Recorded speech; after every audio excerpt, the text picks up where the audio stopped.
നമ്മള്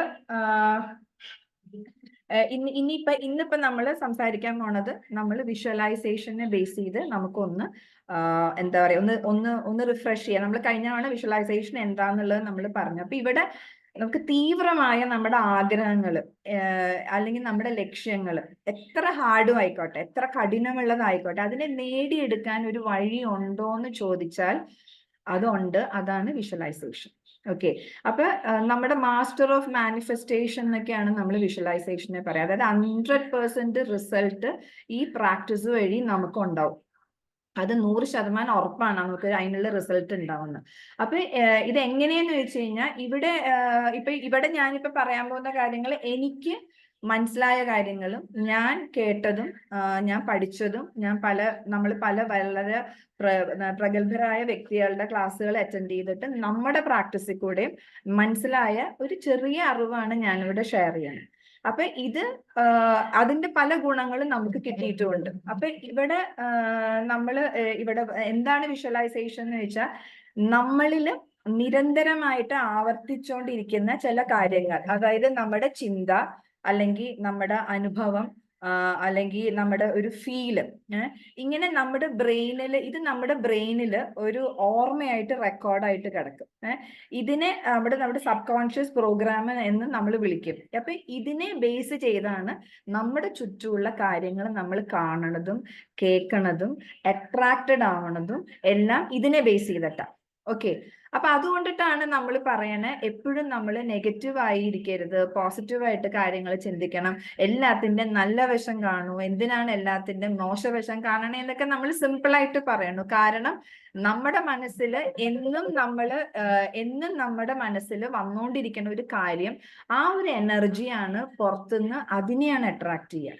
അപ്പൊ എപ്പോഴും വന്നുകൊണ്ടിരിക്കുന്ന ഒരു കാര്യം നല്ലതാണോ ചീത്തയാണോ, നമുക്ക് ഗുണമുള്ളതാണോ എന്ന് നമ്മൾ ഒന്ന് ചെക്ക് ചെയ്യണം. നമുക്ക് എന്താ നമ്മുടെ എപ്പോഴും തോട്ട് വരുന്നത്. അപ്പൊ ലക്ഷ്യങ്ങളെ നേടാൻ അല്ലെങ്കിൽ നേടി ഒരാളുടെ മൈൻഡ് സെറ്റിലേക്ക് ആയിരിക്കണം നമ്മൾ എത്തേണ്ടത്. ഒരു കാര്യം നേടണമെങ്കിൽ അത് നേടിയ ഒരാളുടെ മൈൻഡ് സെറ്റിലേക്കാണ് നമ്മൾ എത്തേണ്ടത്. അപ്പൊ അതിനോട് കണക്ട് ചെയ്തിട്ടായിരിക്കും നമ്മുടെ അടുത്തേക്കുള്ള അവസരങ്ങൾ അട്രാക്ട് ചെയ്ത് വരുന്നത്. ഇപ്പൊ ഞാൻ എന്താണോ നേടേണ്ടത് ആ ലെവലിലേക്കുള്ള ഒരു മൈൻഡ് സെറ്റിലേക്കാണ് ഞാൻ എത്തേണ്ടത്. ആ മൈൻഡ് സെറ്റിൽ ഇരുന്നോണ്ട് ഞാൻ ആ ഒരു ലെവലിലേക്ക് എത്തുമ്പോൾ എന്താന്ന് വെച്ച് കഴിഞ്ഞാൽ അതിനോട് ബേസ് ചെയ്തുള്ള കാര്യങ്ങളാണ് അട്രാക്റ്റഡ് ആയിട്ട് നമുക്ക് വരുന്നത്. അപ്പൊ ഈ ലക്ഷ്യങ്ങൾ നേടിയ ഒരാളുടെ മൈൻഡ് സെറ്റ് ആണ് നമ്മൾ വിഷ്വലൈസ് ചെയ്യേണ്ടത് എന്ന് നമ്മൾ പറയുമ്പോൾ എന്താ വെച്ച് കഴിഞ്ഞാൽ ആ ഒരു ലക്ഷണങ്ങളാണ് നമ്മളിലേക്ക് വരിക. ആ ഒരു ലക്ഷണങ്ങളാണ് നമ്മുടെ മൈൻഡ് സെറ്റിലേക്ക് വരുന്നത്. ആ ഒരു ഗുണങ്ങളാണ് നമ്മൾ വിഷ്വലൈസേഷൻ ചെയ്യുമ്പോഴും വരുന്നത്. ഫോർ എക്സാമ്പിൾ, ഞാനൊരു കാറ് വാങ്ങണമെങ്കിൽ ആ കാറ് വാങ്ങണ പ്രോസസ് അല്ല നമ്മൾ വിഷ്വലൈസേഷൻ ചെയ്യേണ്ടത്. കാറ് വാങ്ങിയതിന് ശേഷം ഉണ്ടാവുന്ന നമ്മുടെ അനുഭവം, ഞാൻ അത് ഓടിക്കുന്നതും, ഞാൻ എൻ്റെ ഭാര്യയായിട്ടും ഭർത്താവായിട്ടും നമ്മൾ അത് ഓടിച്ചു പോകുന്നതും, അത് ഡ്രൈവ് ചെയ്യുമ്പോൾ ഉണ്ടാവുന്ന ഫീലും, ആ വണ്ടിയുടെ ഉള്ളിലുള്ള ഒരു മണവും, നമ്മൾ അതുവഴി നമ്മൾ യാത്ര പോകുന്നുണ്ടെങ്കിൽ അങ്ങനത്തെ ഒരു സിനിമ പോലെ നമ്മുടെ ഉള്ളിൽ ആ ഒരു വിഷൻ ഉണ്ടാവണം. അതേപോലെ ഒരു ജോലിയാണെങ്കിൽ ആ ജോലി ഇപ്പൊ ഒരു നമ്മൾ എന്താ പറയാ, ഒരു IAS പോലത്തെ ഒരു എക്സാം എഴുതാനായിട്ട് ഉള്ള കുട്ടികൾ ആരെങ്കിലും പ്രിപ്പയർ ചെയ്യുന്നുണ്ടെങ്കിൽ അവരൊരു കളക്ടർ ആയതിനു ശേഷം അല്ലെങ്കിൽ ആ ഒരു പൊസിഷനിൽ എത്തിയതിനു ശേഷം ചെയ്യാൻ പോകുന്ന കാര്യങ്ങൾ ആ കുട്ടി വിഷ്വലൈസ് ചെയ്യണം. അപ്പൊ ആ ഒരു ലെവലിൽ നിൽക്കുമ്പോൾ ആ കാണുന്ന കാര്യങ്ങൾ, കേൾക്കുന്ന കാര്യങ്ങൾ, ഫീൽ ചെയ്യുന്ന കാര്യങ്ങൾ എല്ലാം ആയിരിക്കണം നമ്മുടെ വിഷ്വലൈസേഷനിൽ തെളിഞ്ഞു വരുന്നത്. അപ്പൊ ലഭിച്ചു കഴിഞ്ഞിട്ടുള്ള ഗുണങ്ങളാണ് നമ്മൾ വിഷ്വലൈസേഷൻ ചെയ്യണത്.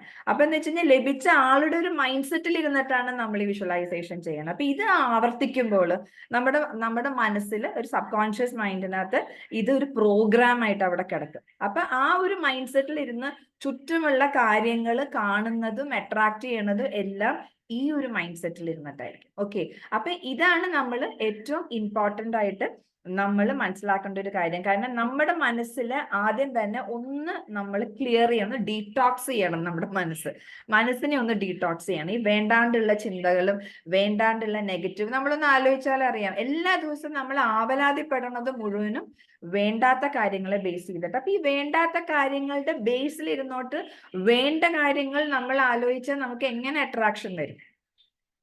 അപ്പൊ എന്തുകൊണ്ട് പല കാര്യങ്ങളും പല ആൾക്കാരും വിഷ്വലൈസ് ചെയ്യുമ്പോഴും നമുക്ക് അത് നേടാൻ നേടണില്ല എന്ന് പറയണത് നമ്മുടെ ബേസ് എന്ന് പറയുന്നത് ഫുൾ വേണ്ടാത്തതും ലൈഫിൽ ഒരിക്കലും വേണ്ട എന്ന് പറയണത് നെഗറ്റീവ് ആയിട്ടുള്ളതും പേടിയായിട്ടുള്ളതും ഭയാനകമായിട്ടുള്ള കാര്യങ്ങളാണ് അലട്ടിക്കൊണ്ടിരിക്കുന്നത്. അതിനകത്ത് ഇരുന്നുകൊണ്ട് ഞാൻ വേണ്ട കാര്യങ്ങളെ അട്രാക്ട് ചെയ്യാൻ നോക്കുമ്പോൾ അത് ഒരിക്കലും എന്താ പറയാ അട്രാക്റ്റഡ് ആവില്ല നമുക്ക്. അപ്പൊ നമുക്ക് ഇവിടെ ഒന്ന് രണ്ട് കണ്ടീഷൻസ് അല്ലെങ്കിൽ സ്റ്റെപ്സ് നമുക്ക് എങ്ങനെയൊക്കെ വിഷ്വലൈസ് ചെയ്യാം നമുക്ക് എന്നുള്ളതിനെ ബേസ് ചെയ്തിട്ട് നമുക്കൊന്ന് സംസാരിക്കാം. വിഷ്വലൈസിങ് ചെയ്യണതിന് 2-3 ടെക്നിക്കുകൾ ഇവിടെ പറഞ്ഞുതരാം. അതിനകത്ത് ഒന്ന് എന്താന്ന് വെച്ച് കഴിഞ്ഞാൽ അതായത് ഗൈഡഡ് ഇമേജറി എന്ന് പറയും. ഗൈഡഡ് ഇമേജറി എന്ന് പറയണ എങ്ങനെയാന്ന് വെച്ചാൽ നമ്മൾ തന്നെ നമ്മുടെ മനസ്സിൽ ഒരു സിനിമ പോലെ കാണുകയാണ്. നമുക്ക് വേണ്ട കാര്യങ്ങൾ ഒരു സിനിമ പോലെ നമ്മൾ കാണണം. അപ്പൊ ആ കാണണതിന് മുമ്പ് നമ്മളൊന്ന് എഴുതി വെക്കും. എഴുതി വെക്കുന്ന കാര്യങ്ങൾ ഞാനിപ്പോ കഴിഞ്ഞ നമ്മുടെ വീട്ടിലെ സെഷൻ ഉണ്ടായിരുന്നതിലും കുറെ പേർക്ക് പറഞ്ഞു കൊടുത്തു എങ്ങനെ എഴുതണ്ടേന്നും. അവർ എഴുതിയിട്ട് ആ തെറ്റുണ്ടെങ്കിൽ അവരോട് ഫോട്ടോ എടുത്ത് അയച്ചു തരാൻ പറഞ്ഞു. ഞാൻ കറക്റ്റ് ചെയ്ത് തരാമെന്ന് പറഞ്ഞു. അപ്പൊ അത് നമുക്ക് അടുത്തതിലേക്ക് നമുക്ക് ഒന്നും കൂടി ഡീറ്റെയിൽഡ് ആയിട്ട് പോവാം. നമ്മൾ ചെയ്യേണ്ട കുറച്ച് രീതികൾ പറയാം. അതായത് നമ്മളൊരു സിനിമ കാണുന്ന പോലെ നമ്മളൊന്ന് മനസ്സിൽ ഇതിനെ ഇമാജിൻ ചെയ്യാം. അതായത് നമ്മളൊന്ന് സ്ട്രെയിറ്റ് ആയിട്ട് ഇരിക്കുക, നടു നിവർത്തിയിരിക്കുക, നല്ലൊരു ഡീപ്പ് ബ്രീത്ത് എടുക്കുക, നമ്മൾ കണ്ണ് രണ്ടും അടയ്ക്കുക, യാതൊരുവിധ ഡിസ്റ്റർബൻസും നമ്മുടെ ചുറ്റും ഇല്ല എന്നുള്ളത് നമ്മളൊന്ന് ഉറപ്പുവരുത്തുക. എന്നിട്ട് നമ്മളെ തന്നെ നമ്മൾ ഓരോ ഭാഗവും റിലാക്സ് ചെയ്ത് കൊണ്ടുവന്നതിന് ശേഷം നമ്മൾ നമുക്ക് ലൈഫിൽ നേടേണ്ട കാര്യങ്ങൾ എന്തൊക്കെയാണോ നമ്മൾ എഴുതി വെക്കണതിനെ പറ്റി നമുക്ക് അടുത്ത സെഷനിൽ അതിനകത്തുള്ള കറക്റ്റായിട്ട് എഴുതുന്നതിനെ പറ്റി പറഞ്ഞുതരാം. ഈ കാര്യങ്ങൾ നമ്മൾ ഒരു സിനിമ കാണുന്ന പോലെ നമ്മുടെ മനസ്സിൽ നമ്മൾ ഒന്ന് ഇമാജിൻ ചെയ്ത് പറയും. ഇപ്പൊ കഴിഞ്ഞോണെ ഞാനൊരു എക്സാമ്പിൾ പറഞ്ഞപ്പോ ഒരു സ്റ്റേജിൽ സംസാരിക്കുന്ന ആളാണ്, അങ്ങനെയാണ് അവർ ആഗ്രഹിക്കണേ എന്നുണ്ടെങ്കിൽ ആ സ്റ്റേജിൽ സംസാരിക്കുമ്പോൾ ഉണ്ടാവുന്ന ആ കയ്യടി, ആ ആരവം, ആ ഒരു ഫീല്, ആൾക്കാര് നമ്മൾ സംസാരിക്കുമ്പോൾ തരുന്ന പ്രോത്സാഹനം എല്ലാം നമ്മൾ അത് അങ്ങോട്ട് ഫീൽ ചെയ്യണ പോലെ നമ്മളുടെ ഉള്ളിൽ ഫീൽ ചെയ്യണം. അപ്പൊ ഈ 5 സെൻസസ് വഴി നമ്മുടെ ഉള്ളിലേക്ക് ഇത് മുഴുവനും അതായത് ആ ഒരു സിറ്റുവേഷൻ നമ്മൾ റീക്രിയേറ്റ് ചെയ്യാം നമ്മുടെ മനസ്സിൽ. നമ്മൾ എന്താണ് റീക്രിയേറ്റ് ചെയ്യല്ല, അത് ഭാവനയിൽ കൊണ്ടുവരികയാണ്. അതിനെ നമ്മൾ നടത്താൻ പോകുന്നതിന് ഭാവനയിൽ നമ്മൾ കാണുക. അപ്പൊ അത് ഓൾറെഡി നമ്മൾ സീൻ അവിടെ ക്രിയേറ്റ് നമ്മളത് കണ്ടുകൊണ്ട് ഫീൽ ചെയ്തുകൊണ്ട് നമ്മൾ അതിനെ അനുഭവിക്കുകയാണ്. അത് ഒരു ടൈപ്പ് ഓഫ് വിഷ്വലൈസേഷൻ ആണ്.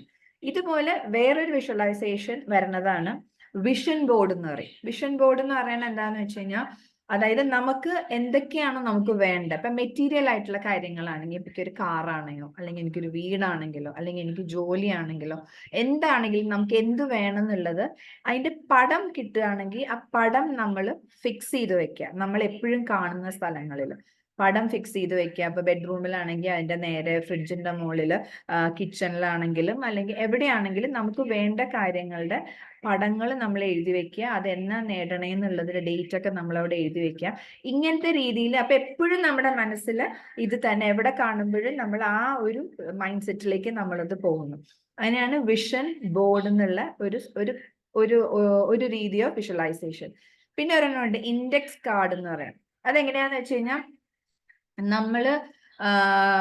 നമുക്ക് വേണ്ട കാര്യങ്ങൾ ചിലപ്പോൾ നമ്മൾ ചെറിയ ഡ്രീംസ് മുതൽ വലിയ ഡ്രീംസിലേക്കായിരിക്കാം, അല്ലെങ്കിൽ ഒരു വലിയ ഡ്രീം തന്നെ സ്റ്റെപ്പ് ബൈ സ്റ്റെപ്പ് ആയിട്ട് നമുക്ക് നേടേണ്ടത് നമ്മൾ ഓരോ കാർഡിനകത്ത് എഴുതി വെക്കുക.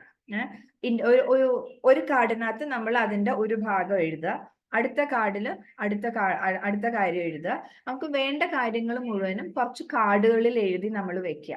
എന്നിട്ട് നമ്മൾ ഉറങ്ങാൻ പോണതിന് മുമ്പാണെങ്കിലും ഉറങ്ങി എണീറ്റതിന് ശേഷവും നമ്മുടെ മൈൻഡ് കാം ആയതിനു ശേഷം നമ്മൾ ഈ ഓരോ കാർഡുകളും മറിച്ച് വായിക്കുക. ഓരോന്ന് മനസ്സിരുത്തി നമ്മൾ അത് വായിക്കുക. എന്നിട്ട് അത് മാറ്റി വെച്ചിട്ട് കണ്ണടച്ചിരുന്നിട്ട് ഈ ഓരോ കാർഡും നമ്മൾ ഒന്നും കൂടെ റീകളക്ട് ചെയ്യുക. വായിച്ചത് സ്റ്റെപ്പ് ബൈ സ്റ്റെപ്പ് ആയിട്ട് റീകളക്ട് ചെയ്ത് ആദ്യത്തെ കാർഡിൽ എന്താ എഴുതിയ, രണ്ടാമത്തെ കാർഡിൽ എന്താ എഴുതിയ, അതിനെ നമ്മൾ വായിക്കുന്ന സമയത്ത് അതിനെ റീകളക്ട് ചെയ്യുന്ന സമയത്ത് നമ്മളത് മനസ്സിൽ കാണുന്നു. കണ്ടോണ്ടിരിക്കുന്നു. അത് കഴിഞ്ഞ് അടുത്ത കാർഡിൽ. അപ്പൊ ഇങ്ങനെ നമ്മൾ ആ ഒരു സിസ്റ്റം ആണ് നമ്മൾ ഈ ഇൻഡെക്സ് കാർഡ് എന്ന് പറയുന്നത്. അപ്പൊ ഓർഡറിൽ വായിച്ചു കഴിഞ്ഞിട്ട് കണ്ണടച്ചിന് അതിനെ റീകളക്ട് ചെയ്യണതാണ് ഇത്. പിന്നെ ഒരു സിസ്റ്റം, പിന്നെ ഒരു രീതിയും കൂടെ പറയുന്നത് സ്ക്രിപ്റ്റ് റൈറ്റിംഗ് എന്ന് പറയും. അത് എന്താന്ന് വെച്ച് കഴിഞ്ഞാൽ നമ്മുടെ പല ആൾക്കാർക്കും ചിലപ്പോൾ ഇരുന്ന് കഴിഞ്ഞാൽ വിഷ്വലൈസേഷൻ ഇരുന്ന ഒന്നും വരില്ല. അവർക്ക് എങ്ങനെയൊക്കെ അവര് ഇതാക്കാൻ നോക്കിക്കഴിഞ്ഞാൽ ഒരു കോൺസെൻട്രേഷൻ കിട്ടില്ല, എഴുതണത് എങ്ങനെയാന്ന് എഴുതാൻ അറിയില്ല. അപ്പൊ അങ്ങനെ വിചാരിക്കുന്ന ആൾക്കാർക്ക് നമുക്കൊരു എളുപ്പമായിട്ട് നമ്മൾ പറഞ്ഞു കൊടുക്കണം എന്താന്ന് വെച്ച് കഴിഞ്ഞാൽ, നമുക്ക് എന്തൊക്കെയാണോ വേണ്ടതെന്ന് വെച്ചാൽ അതിനെ നമ്മൾ ഒരു സ്ക്രിപ്റ്റ് ആക്കുക. നമ്മുടെ ലൈഫ് ഒരു 5 കൊല്ലം അങ്ങോട്ടുള്ള ഞാൻ എങ്ങനെയായിരിക്കണം, എൻ്റെ ലൈഫിൽ എന്തൊക്കെ നേടണം, എന്തൊക്കെ രീതിയിലുള്ള പുരോഗതി കൊണ്ടുവരണം, എൻ്റെ മക്കൾ എങ്ങനെയായിരിക്കണം, എൻ്റെ ഹസ്ബൻഡ് എങ്ങനെയായിരിക്കണം, എൻ്റെ വീട്, എൻ്റെ കാറ്, എൻ്റെ സാമ്പത്തികം, എന്തും ആയിക്കോട്ടെ, എല്ലാ കാര്യങ്ങളും ഞാൻ ഒരു കഥ പോലെ എഴുതുകയാണ്.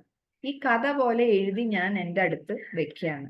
എല്ലാ ദിവസവും രാത്രി ഉറങ്ങാൻ പോണതിന് മുമ്പും എല്ലാ ദിവസവും രാവിലെ എണീറ്റതിന് ശേഷവും നമ്മുടെ മൈൻഡ് നല്ല ക്ലിയർ ആയിട്ടിരിക്കുന്ന സമയത്ത് വേറെ കഴിഞ്ഞ ക്ലാസ്സിൽ ഞാൻ പറഞ്ഞു, ഉറങ്ങാൻ പോണതിന് മുമ്പ് നമ്മൾ എല്ലാ ലൈറ്റ് സ്വിച്ച്, എല്ലാ ഫാന്, ലൈറ്റ്, കോഫിയും ഡോറുകളൊക്കെ അടയ്ക്കുകയും കിച്ചണിലെ ഗ്യാസ് ഓഫ് ചെയ്യും. എല്ലാം കഴിഞ്ഞിട്ടാണ് നമ്മൾ വന്ന് കിടക്കണേ. എല്ലാം ഷട്ട് ഡൗൺ ചെയ്തിട്ട് വന്ന് കിടക്കണ പോലെ തന്നെയാണ് നമ്മുടെ മനസ്സിൽ അന്ന് രാവിലെ തൊട്ട് വൈകുന്നേരം വരെ ഉണ്ടായ എല്ലാ പ്രശ്നങ്ങളെയും ഷട്ട് ഡൗൺ ചെയ്തിട്ട് വേണം നമ്മൾ കിടന്ന് ഉറങ്ങാനായിട്ട്. അപ്പൊ അങ്ങനത്തെ ഒരു സിറ്റുവേഷനിൽ ആണ് നമ്മൾ ഉറങ്ങാൻ കിടക്കണം. അപ്പൊ നമ്മൾ എന്ത് ചെയ്യണം എന്ന് വെച്ചാൽ ഈ സ്ക്രിപ്റ്റ് ബുക്ക് എടുത്തു വെച്ചിട്ട് നമ്മളത് വായിക്കാം. നമ്മൾ ആ മനസ്സിൽ ആ കഥ വായിക്കണ പോലെ വായിക്കുമ്പോൾ ഓരോ സീൻ ബൈ സീൻ നമ്മുടെ മനസ്സിൽ തെളിഞ്ഞു വരും. കാരണം അത് അവർക്ക് അല്ലാണ്ടിരുന്ന് മനസ്സിലിരുത്തി വിഷ്വലൈസ് ചെയ്യുമ്പോൾ കിട്ടാണ്ട് വരണ ആ ഒരു കാര്യം നമുക്ക് സീൻ ബൈ സീൻ ആയിട്ട് ഇത് വായിക്കുന്ന സമയത്ത് നമ്മുടെ ഉള്ളിൽ തെളിഞ്ഞു വരും. അതാണ് വേറൊരു വേ ഓഫ് വിഷ്വലൈസേഷൻ. അപ്പൊ ഇങ്ങനെ പല രീതിയിൽ നമുക്ക് ഏതാണോ സൗകര്യം, ഏതാണോ നമുക്ക് സൂട്ടബിൾ ആയിട്ട് തോന്നണേ, ആ രീതിയിൽ നമുക്ക് ഇരുന്ന് വിഷ്വലൈസ് ചെയ്യാം. ഇത് 1-2 ദിവസം കൊണ്ട് പെട്ടെന്ന് പറ്റുന്ന, അല്ലെങ്കിൽ 21 ദിവസം നിങ്ങളൊന്ന് ഏതെങ്കിലും ഒരു 2-3 കാര്യങ്ങൾ നിങ്ങളൊന്ന്, നമുക്കിപ്പോൾ ഉടനെ നേടാനുള്ളതോ അല്ലെങ്കിൽ ചെറിയ ഇതൊക്കെ കാര്യങ്ങൾ നിങ്ങളൊന്ന് എഴുതി വെച്ചൊന്ന് പ്രാക്ടീസ് ചെയ്ത് നോക്ക്. 21 ദിവസം 2 നേരവും നിങ്ങൾ അതിനെ ബേസ് ചെയ്ത് തന്നെ കൃത്യമായ രീതിയിൽ കൃത്യമായി എഴുതണതൊക്കെ എങ്ങനെയാന്നുള്ളത് ഞാൻ പറഞ്ഞിട്ടുണ്ട്. എഴുതിയിട്ട് എല്ലാവരോടും ഒന്ന് ഫോട്ടോ എടുത്ത് അയച്ചു തരാൻ പറഞ്ഞിട്ടുണ്ട്. അതിനകത്തുള്ള കറക്ഷൻ ഞാൻ ചെയ്തു തരാം. അപ്പൊ ആ രീതിയിൽ നമ്മൾ എഴുതി വെച്ചിട്ട് അതിനെ കൃത്യമായി നമ്മൾ വിഷ്വലൈസേഷൻ ചെയ്യുന്ന സമയത്ത് ഈ പ്രകൃതി നമുക്ക് വേണ്ടി ഈ ഒരു എനർജി നമുക്ക് ഈ കാര്യങ്ങൾ നേടിത്തരാനായിട്ട് റെഡിയാണ്. നമ്മൾ ചോദിക്കാത്തതിന്റെ കുഴപ്പം മാത്രമേ ഉള്ളൂ. നമ്മൾ ചോദിക്കുന്നുണ്ട്, പക്ഷെ നമുക്കൊരു കൃത്യതയില്ല ഒരു കാര്യത്തിന്. ഇപ്പൊ എനിക്ക് പൈസ അധികം കിട്ടിയാൽ ചില ഒരു എന്താണ് കഥയിൽ പറയും, ഒരു ഹസ്ബൻഡ് ഒരു വൈഫിന് ഒരു ഗിഫ്റ്റ് കൊടുത്തപ്പോൾ ഭാര്യ പറഞ്ഞു, എന്തിനാ ഇത്രയും വിലപിടിപ്പുള്ള ഒരു ഗിഫ്റ്റ് എനിക്ക് തന്നെ, ഇതിന്റെ ആവശ്യമില്ല എന്ന് പറഞ്ഞ് തിരിച്ചു കൊടുത്തു. അത് കഴിഞ്ഞിട്ട് ആ ലേഡി പറഞ്ഞു അവർക്ക് ജന്മത്ത് പിന്നെ ഹസ്ബൻഡ് ഒരു ഗിഫ്റ്റ് കൊടുത്തിട്ടില്ല. കാരണം നമ്മളൊരു റിസീവിങ് മോഡിലോ അല്ലെങ്കിൽ നമ്മൾക്ക് ഒരു എബണ്ടന്റ് ആയിട്ട് കാര്യങ്ങൾ കിട്ടാനുള്ള ഒരു മൈൻഡ് സെറ്റിലല്ല അവർക്ക് പൈസ വരണത് അധികം എന്ന് പറയുന്നത് എന്തോ തെറ്റാണ്, അല്ലെങ്കിൽ അത് പൈസ മണി ഈസ് ഈവൾ, അല്ലെങ്കിൽ ആളെ കൊല്ലിയാണ്, അല്ലെങ്കിൽ പൈസ ദോഷമാണെന്നൊക്കെ ഉള്ളൊരു മൈൻഡ് സെറ്റ് നമ്മളിൽ പലരിലും ഉണ്ട്. പൈസ ഒരിക്കലും ദോഷമല്ല. അല്ലെങ്കിൽ നമുക്ക് ആരുടെ കയ്യിലാണോ പൈസ അത് ആര് ഹാൻഡിൽ ചെയ്യണോ അതനുസരിച്ചിട്ടായിരിക്കണേ. പൈസയും കൊണ്ട് എന്തോരം നമ്മള് ഇപ്പൊ പറയും മഹാലക്ഷ്മിയാന്ന് പറയും, പൈസ നമ്മുടെ കയ്യിൽ വന്ന എന്തോരം നല്ല കാര്യങ്ങൾ ചെയ്യാനുണ്ട് അല്ലെ. അപ്പൊ നമ്മുടെ കയ്യിലേക്ക് നമുക്ക് വേണ്ട കാര്യങ്ങൾ നേടണമെങ്കിൽ അത് നേടിയെടുക്കാനുള്ള ഒരു മൈൻഡ് സെറ്റും കൂടെ നമ്മൾ റിസീവിങ് മോഡിലും കൂടി ഇരിക്കണം. പ്രകൃതി നമുക്ക് തരാൻ തയ്യാറാണ്. നമ്മൾ ഇത് കണ്ടിന്യൂസ് ആയിട്ട് ഒരു 21 ദിവസം നമ്മൾ കൃത്യമായ രീതിയിൽ എഴുതി വെച്ചിട്ട് നമ്മൾ ഇത് രാവിലെയും വൈകുന്നേരവും പ്രാക്ടീസ് ചെയ്ത് നോക്കുമ്പോഴത്തേക്കും ഇത് നമ്മളും യൂണിവേഴ്സൽ എനർജിയും തമ്മിലുള്ള ഒരു ലിങ്കായി അവിടെ പിന്നെ പ്രകൃതിക്ക് അത് നമുക്ക് നേടി തന്നേ പറ്റൂ. അതിനു വേണ്ടിയുള്ള സാഹചര്യങ്ങൾ നമ്മുടെ മുമ്പിൽ തെളിഞ്ഞു വരും. ഇപ്പൊ നമ്മളൊരു മണൽ ഇതിനകത്ത് ഇങ്ങനെ എന്താ പറയാ, ഒരു മണ്ണ് നിറയെ മണല് ഇതായി കിടക്കുന്ന സ്ഥലത്ത് ഒരു വലിയ കാറ്റ് വരുമ്പോ ആ മണല് നീങ്ങി പോകുമ്പോ പല പല സാധനങ്ങൾ അതിന് തെളിഞ്ഞു വരണ പോലെ നമ്മൾ വിഷ്വലൈസ് ചെയ്യുന്ന ഈ കാര്യങ്ങൾ നേടിയെടുക്കാനുള്ള സാഹചര്യങ്ങൾ ഓരോന്നായിട്ട് നമ്മുടെ മുമ്പില് പ്രകൃതി തന്നെ, യൂണിവേഴ്സ് തന്നെ അത് നമ്മുടെ മുമ്പിൽ എത്തിച്ചു തരും. ചിലപ്പോൾ നമ്മൾ ഇടത്തോട്ട് പോകേണ്ട ആള് വലത്തോട്ട് തിരിഞ്ഞുപോയി. അപ്പൊ നമ്മൾ കാണാൻ ഉദ്ദേശിച്ചിരുന്നത്, അല്ലെങ്കിൽ നമ്മൾ ഈ വിഷ്വലൈസ് ചെയ്യണ കാര്യം നേടിത്തരാനുള്ള ഒരു വ്യക്തിയെ ചിലപ്പോൾ ആ വഴിക്ക് പോകുമ്പോഴായിരിക്കും കാണണേ. അപ്പൊ നമ്മളെ ഒരു വഴി തെറ്റിച്ച് വിട്ടാൽ പോലും അത് ഈ പ്രകൃതി നമുക്കത് നേടിത്തരാനുള്ള ലിങ്ക് അവിടെ സ്റ്റാർട്ട് ചെയ്തു എന്ന് നമ്മൾ കൃത്യമായ രീതിയിൽ ഒരു അലൈൻഡ് ആയിട്ട് നമ്മളത് കറക്റ്റ് ആയിട്ട്, ഞാൻ അന്ന് ആണി അടിക്കണ കഥ പറഞ്ഞു. ആണി അടിച്ച് ഒരേ പൊസിഷനിൽ അടിച്ച് വരുമ്പോ അവിടെ സ്ട്രോങ് ആയി പതിഞ്ഞു പൊക്കോണ്ടിരിക്കുക ഉള്ളിലേക്ക്. അങ്ങനെ പതിഞ്ഞു പോകുമ്പോ അത് നേടിയെടുക്കാണ്ടിരിക്കാൻ പറ്റില്ല. ആ എനർജി നമ്മളിലേക്ക് അട്രാക്റ്റഡ് ആവും. ആ എനർജി അട്രാക്റ്റഡ് ആവുമ്പോ അതിനുള്ള സാഹചര്യങ്ങൾ നമ്മുടെ ചുറ്റും ഇങ്ങനെ എന്താ പറയാ പൊങ്ങി വന്നുകൊണ്ടിരിക്കും. ഈ സാഹചര്യങ്ങളിൽ കൂടിയാണ് നമ്മൾ പിന്നെ നമ്മുടെ ഈ ആക്ഷൻസ്, ഇതിന്റെ കൂടെ ആക്ഷൻ ഇമ്പോർട്ടൻ്റ് ആണ്. നമ്മുടെ ഈ ആക്ഷനും കൂടെ നമ്മൾ ഇടുമ്പോൾ ഈ പറഞ്ഞ കാര്യങ്ങൾ നേടുക എന്ന് പറയണത് അത് എല്ലാവർക്കും പറ്റുന്ന ഒരു കാര്യമാണ്. പക്ഷെ നമ്മളെ ആരും ഇത് പഠിപ്പിച്ചിട്ടില്ല, നമ്മളോട് ആരും പറഞ്ഞു തന്നിട്ടില്ല. നമ്മള് ഇങ്ങനത്തെ ഒരു കാര്യം ആരെങ്കിലും പറഞ്ഞാൽ തന്നെ നമ്മൾ പോലും അത് പുച്ഛിച്ച് തള്ളിയിട്ടേ ഉള്ളൂ. അപ്പൊ ഏതൊരു വ്യക്തിയും ജീവിതത്തിൽ രക്ഷപ്പെട്ടിട്ടുണ്ടെങ്കിൽ അവനൊരു ലക്ഷ്യബോധത്തോടുകൂടെ തന്നെ ഒരേ കാര്യങ്ങൾ തന്നെ സ്ഥിരമായി വിചാരിച്ച് അത് നേടണം വരെ വേറെ ഒരു റെസ്റ്റും ഇല്ലാത്ത രീതിയിലാണ് പൊക്കോണ്ടിരിക്കുന്നത്. അപ്പൊ അങ്ങനത്തെ ഒരു എന്താ പറയുക സക്സസ് സ്റ്റോറി നമ്മുടെ ചുറ്റും നടക്കണ്ടെങ്കിൽ അവർക്ക് പറ്റുന്നുണ്ടെങ്കിൽ നമുക്കും പറ്റും. അപ്പൊ നമ്മൾ ചെറിയ കാര്യങ്ങൾ നിങ്ങളൊന്ന് പ്രാക്ടീസ് ചെയ്ത് നോക്കുക. ചെറിയ കാര്യങ്ങളായിക്കോട്ടെ, നമ്മുടെ ചെറിയൊരു എക്സ്ട്രാ ഇൻകം ഉണ്ടാക്കണം ആയിക്കോട്ടെ, അല്ലെങ്കിൽ നമുക്ക് എന്തെങ്കിലും ഇതുവരെ നേടാൻ പറ്റാതെ തടസ്സമായിരിക്കണ ഏതെങ്കിലും ഒരു കാര്യം ആയിക്കോട്ടെ. ഇന്നലെ ഞങ്ങൾ ആ മഴയില്ലാണ്ട് ഇരുന്ന ആ ഒരു സിറ്റുവേഷൻ തന്നെ അതൊരു വലിയായിട്ട് ഞങ്ങൾ ഇവിടെ വന്ന് ഇരുന്നപ്പോൾ ഞാൻ പറഞ്ഞു, എൻ്റെ കൂടെയുള്ള എൻ്റെ അസോസിയേറ്റ്സിനോട് ഞാൻ പറഞ്ഞു, ഞാൻ ഇന്ന് രാവിലെ മുതൽ വിചാരിക്കേണ്ടത് വൈകുന്നേരം നമ്മുടെ ഈ സമയത്ത് മഴയുണ്ടാവരുതെന്നും നിങ്ങൾ തിരിച്ചു പോണ സമയത്ത് മഴയുണ്ടാവരുതെന്ന് ഞാൻ വിചാരിച്ചോണ്ട്. ഇടയ്ക്ക് മഴ പെയ്തപ്പോൾ ഞാൻ വിചാരിച്ചു, അയ്യോ ഞാൻ പറഞ്ഞത് ഇനി ഇവരിപ്പോ എന്നെ കളിയാക്കുമെന്ന് വെച്ചു. പക്ഷെ അവര് ആ ഇത്തിരി നേരം ഒന്ന് മഴ പെയ്തു, അത് കഴിഞ്ഞിട്ട് ഇവർ പോണ സമയമായപ്പോഴും യാതൊരു രീതിയിലും ബുദ്ധിമുട്ടില്ലാണ്ട്. അപ്പൊ ചെറിയ കാര്യങ്ങളൊക്കെ നമുക്കും പ്രാക്ടീസ് ചെയ്യാവുന്നതാണ്. അപ്പൊ ഈ ഒരു കാര്യങ്ങള് നിങ്ങൾക്ക് എല്ലാവർക്കും ഗുണം കിട്ടിയിട്ടുണ്ടാവും ഞാൻ വിശ്വസിക്കുന്നു. ഞാൻ 2 എക്സാമ്പിൾ കാണിച്ചത് വേറൊന്നുമല്ല, ഇങ്ങനെയാണ് നമ്മുടെ സമൂഹം. അപ്പൊ നമ്മൾ അതിന്റെ ഇടയിൽ നിന്ന് അവരത് പറഞ്ഞു ഇവരിത് പറഞ്ഞു എന്ന് പറഞ്ഞ് നമ്മുടെ എനർജി കളയാണ്ട് നമുക്ക് വലിയൊരു ഫ്യൂച്ചർ, വലിയൊരു ഭാവി ഉള്ളതും രക്ഷപ്പെടാനുള്ള വലിയൊരു വഴി മുമ്പിലുള്ളതും നമ്മളായിട്ട് ഒരിക്കലും കൊട്ടിയടയ്ക്കാൻ പാടില്ല. നമ്മുടെ ലൈഫിനെ മുമ്പോട്ട് കൊണ്ടുപോകാനുള്ള എല്ലാ ശക്തിയോടുകൂടെ നമ്മൾ മുമ്പോട്ട് പോകണമെന്ന് എല്ലാവരോടും അഭ്യർത്ഥിച്ചുകൊണ്ട് ഇന്നത്തെ സെഷൻ ഞാനിവിടെ ക്ലോസ് ചെയ്യാണ്.